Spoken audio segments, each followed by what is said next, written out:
If anyone's been following this channel, you will know that I've been highlighting that in Q1 2025 there would be a major crash, and it's already started happening with the Dow tumbling 700 points on Friday. And that's just the Dow. I don't even care about that. I care about the UK being totally trashed.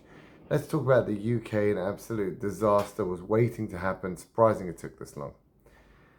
UK bond yields just hit their highest since 1998, with the 30-year bond yield hitting 5.2%, and the 10-year, which is more followed and more important really, hitting 4.85%, which is above the Liz Truss. She crashed the economy and she got fired after 45 days prime ministership. So she got fired because bond yields were spiking, but this guy, Starmer, grooming gang Starmer, taking bribes Starmer, praising terrorist Starmer, lied about Southport Starmer. The guy literally is Teflon. That guy and his party have just increased bond yields way more because they've had a disastrous budget. I mean, the Tories weren't any better. They handed him a poison chalice. But the fact he just dug deeper and made things worse is the problem. So we're going to go with what's happening and why there is really no solution to this. Okay. So bond yields are spiked. So what basically, I'll tell you what happened. So what happened was all the governments of the world have realized, interest rates are too high. It's killing the economy. People are suffering. Mortgages are too expensive. We're going to have to cut rates. Problem is the bond market is the one who dictates rates, not the central banks, contrary to what you think. And so bond yields have been going up regardless of the Fed thinking, you know what, we're going to front run this disaster. We're going to start cutting rates. And so they cut 50 basis points, and last week 25 basis points from 5.25% and to 4.5%. And the ECB did the same, and the Bank of England did the same, and they're all in it. Yeah, we want to cut, we really want to get back to 0%. That's really where we want to get to. But we'll do this slow pretend, we're looking at the statistics rubbish. They're not. We just need to get back to zero in order for the government to just keep spending, printing and spending. That's all they're good at. So that's what they did. Problem is the bond market said, no, we're not going to let you do that. And the bond yield started going up. We demand more interest to hold your debt. You want us to buy your garbage debt that you're just printing and spending? That's all you're doing, the government. We want more interest. And the Fed and the central banks are like, yeah, but we want to cut them. No, you can't cut them, mate. Can't cut them. They're just going up. And so therefore that backs down. 30-year, 10-year, 2-year, 1 year. Eventually no one cares what the central bank does because it is set by the market. And so therefore they are now stuck with this very high interest rate, going higher, by the way, still not stopping, going higher. And that kills everyone, because once the bond yields are high, that means interest rates are high throughout the economy. Mortgages have to stay high. And the government now needs to pay a lot more on their debt. And so therefore they cannot spend as much because they have to pay. Now, not only that, they have to take more money from the economy to give to debt interest payments. They can't even spend too much because now they're allocating £120 billion in the UK per year just for debt interest payments, which is more than education and defense. So that is how much they're spending on it. In the US, it's even worse. It's $1 trillion per year just on debt interest payments. So it's really, really eye-watering. Now, what's double as bad in the UK is they also have a falling pound. So the pound is also plummeting, even though these interest rates are high. Normally, you get high interest rates, you get a high currency. It doesn't work like that. People are ditching the pound. They're scared of any UK assets. They don't want anything to do with it. And when people don't buy your bonds, they don't buy your currency. And if they don't buy your currency goes down.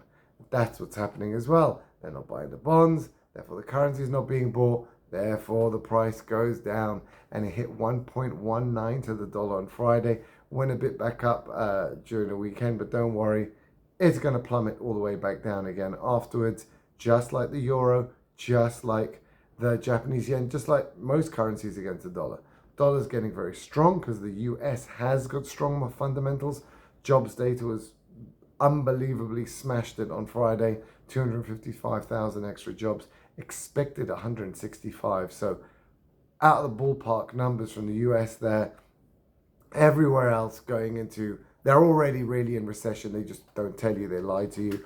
But every other economy, Japan, Europe, and the UK are in recession, have been for a long time. You go GDP per capita, where you take out their stupid immigration figures, it's been a recession for the last 10 years, essentially. So there's no hope. And it's just getting worse and worse and worse for the UK. Now, what are the UK's options? So let's look at them. UK's options: one, increase taxes. Can't do that. They've made promises. They already maxed out the extra taxes in their budget. Too much. Two, cut spending.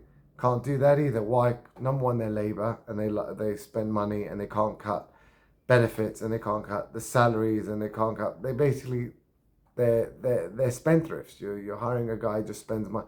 You're hiring an alcoholic not to drink alcohol. That's basically what you've done. So that's the first thing. But the second thing is, if they did cut spending, they'd crash the economy further. And that's the US. The US has 3 trillion of deficit spending every year. It's on 1 trillion per 100 days of deficit, of borrowing money. It is really bad, but they can't stop, because otherwise it would crash the economy. And it's the same as the UK. Every major economy now is on 6% deficit spending, which is ridiculously high per year. It's just to keep it going. They're just using more and more government debt to eke out tiny amounts of growth. And the US, at least, they're doing 6 to 7% and eking 3%. Not bad. France is doing 8% to eke out 1%, 1.5%. Not bad. The UK is doing 6 to 7% and eking out nothing. They'll still go into recession. That's how bad the UK is. So people have, it doesn't matter how much the government is spending now, the economy is kaput. There's nothing there. There's no industry. You've made the highest energy prices in the world, so no manufacturer can be in the UK. You've got net zero insanity levies. So that's it. You've got DEI. Everyone's abandoned all the woke rubbish. The UK still full ahead with woke craziness. Net zero nutcase, they're full steam ahead.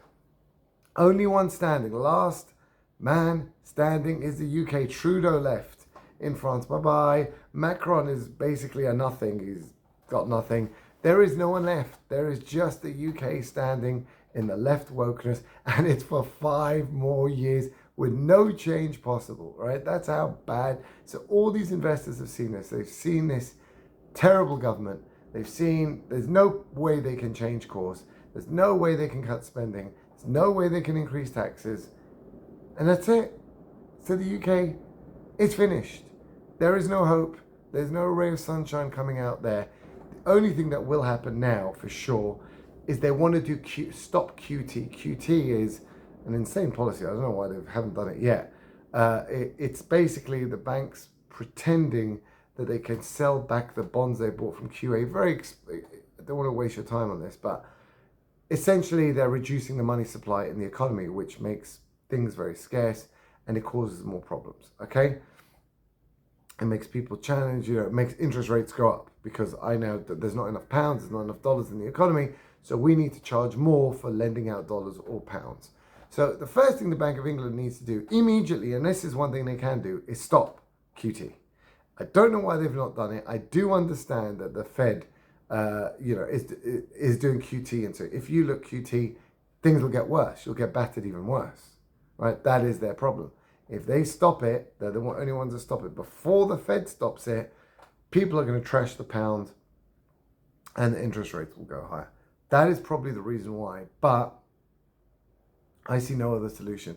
The only solution is to at least stop QT. Now, really, they want to start QE again, which is money printing, essentially, monetizing the government's debt, which means it allows the government to spend as much as it wants. The Bank of England buys it, the right hand buying from the left hand. It's a total joke, con artist. And then they pretend they can sell it back into the market. And as we've seen, they cannot do that. But once you do that, you have admitted to the market, yeah, it's just the right hand buying from the left hand. It's just printing money. And all their fake lies from 2008 where they said, no. QE isn't really money printing. we're going to eventually sell these bonds. They can't do it. They can't do it. And it's been proven the Bank of England can't do it. The Fed can't do it. The ECB certainly can't do it. No one can do it. And that's it. It's just money printing. And that's all that's happened since 2008.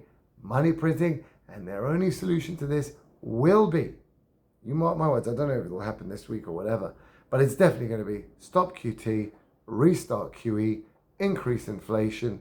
That is their only solution. And living standards will go down, but as long as they can show good stats, that's all they care about. So the UK, just waiting to pull the trigger on stopping QT. I think it's got to come soon. It's got to be this week, at least. I can't see them, and probably starting QE again. I mean, yeah, they can't do it slowly now. Things have gone so bad, so quickly. That's the only solution they've got. Yeah, that's how bad the UK is. Inflation incoming.